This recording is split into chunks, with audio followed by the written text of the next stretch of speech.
Tandi, Zimbabwe. A white Zimbabwean farmer evicted by the government of Robert Mugabe has returned to a hero's welcome as the first to get his land back under the new president, in a sign of reform on an issue that had hastened the country's international isolation.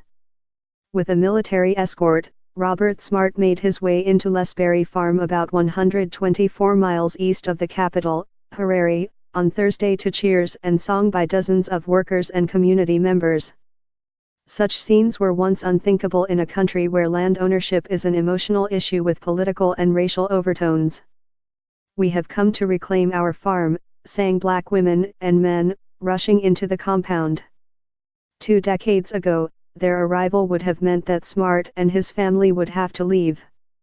Ruling ZANU-PF party supporters, led by veterans of the 1970s war against white minority rule, evicted many of Zimbabwe's white farmers under an often violent land reform program led by Mugabe.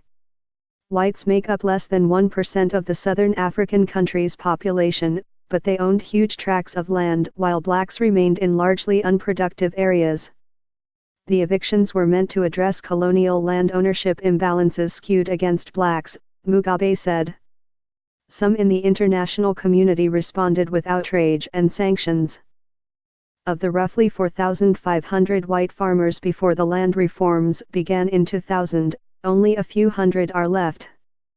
But Mugabe is gone, resigning last month after the military and ruling party turned against him amid fears that his wife was positioning herself to take power. New President Emmerson Mnangagwa, a longtime Mugabe ally but stung by his firing as vice president, has promised to undo some land reforms as he seeks to revive the once prosperous economy. Smart is the first to have his farm returned.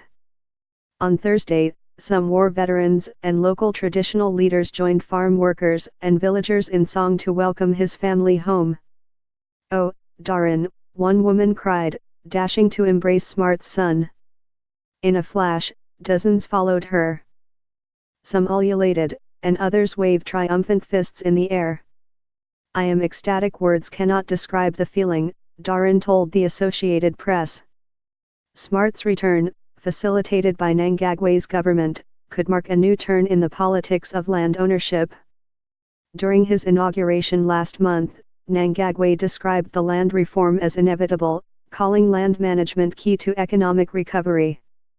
Months before an election scheduled for August 2018 at the latest, the new president is desperate to bring back foreign investors and resolve a severe currency shortage, mass unemployment, and dramatic price increases. Zimbabwe is mainly agricultural, with 80% of the population depending on it for their livelihoods, according to government figures.